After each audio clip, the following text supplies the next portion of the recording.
Hi, this is O.C. Farrell with the Business Ethics Minute, and this week we're going to look at what is really a burning issue in our society today, and that's Occupy Wall Street. It started with a little tent being pitched in New York near Wall Street. Now it has spread all over the world, including across Europe, even in China. There have been sympathizers, but their basic idea is that Wall Street's greediness, unethical behavior, and uh, bailouts that they got when they got themselves in trouble from taking high risk investments has destroyed our economy, caused unemployment, and caused the average American, as well as now global middle class citizen, to believe that they've been cheated by these large companies. So essentially, that's what Occupy Wall Street is all about. And now today, we're going to look at two different viewpoints on Occupy Wall Street.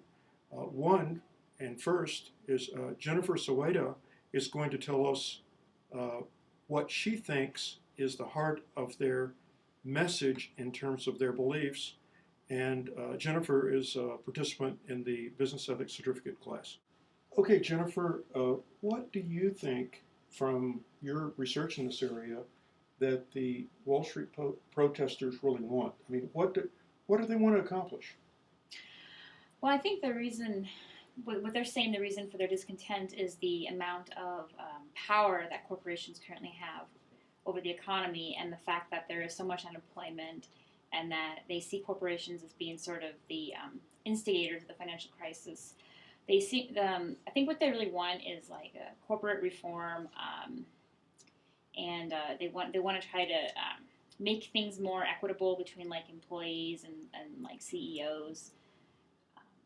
So they think there's been social inequality and that the rich are getting richer and the poor are getting poorer, kind of that idea? Well, I think that a lot of what they're pointing at is the fact that you have the CEOs that are still making lots of money, and they're also, we saw during the financial crisis the bailouts that the government provided to a lot of businesses. Some of those corporations went ahead and used bailout money to pay bonuses to their top executives, whereas a lot of the other lower level employees were fired, or so a lot of the employees that are still employed are taking on more roles because they're covering for those who have been let go, but they're seeing their pay reduced.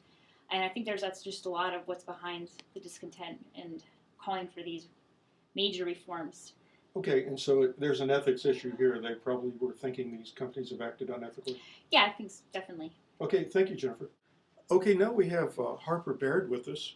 Harper is also a member of the Business Ethics Certificate class, and we've asked her to kind of do some research and report back about the opponents, or those who don't really believe that the Occupy Wall Street group are on target with their accusations, and that maybe they're doing the wrong thing. So, Harper, uh, could you tell us, is this like questioning our economic system and our form of government, or is this based on some legitimate facts these people have? Well, I think that many of the opponents feel that the protesters are making broad accusations against all businesses and that sometimes they can verge on socialism. Well, do you think that these protesters understand our economic system and how it works? And do they understand that most companies probably are ethical and they're indicting the entire business system? I don't think that they understand that. I think that they are so concerned with the effects that the current situation has had on them that they're ignoring the fact that the United States has the highest corporate tax rate, and also that the top 1% are paying 40% of federal taxes. What if the protesters would say, well, they should pay more because maybe top 1% should pay all of the federal income taxes, and that everyone underwater with their home loans houses should be paid off, and all student loans have been paid off? I've heard those kind of demands. What do you think about that? I think that the opponents see those as very unrealistic because we need to still be able to attract businesses to the United States and support our current economic system. What do you think would happen if we increased the corporate income tax rate to 60 or 70%? I think most businesses would probably leave the United States, considering there are other places throughout the world that would give them better rates. What would you say is maybe the number one criticism, from the a political or philosophical standpoint? If you were saying they're wrong, why are they wrong?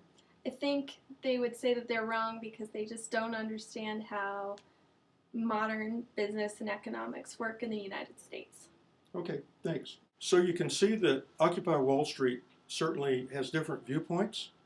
I think everyone would admit that the protesters are zeroing in on some of the things that are maybe wrong, but the people that are opposed to them also see that simplistic ideas are very hard to take care of the problems.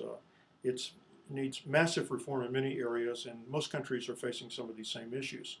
So we hope you enjoyed this, and we have posted a Occupy Wall Street debate on our website, on the Daniels website, and I think it would be something that would be interesting to get groups or students or others to discuss, and we would all become more knowledgeable on this topic. So thanks, and we'll be around again for another Business Ethics Minute.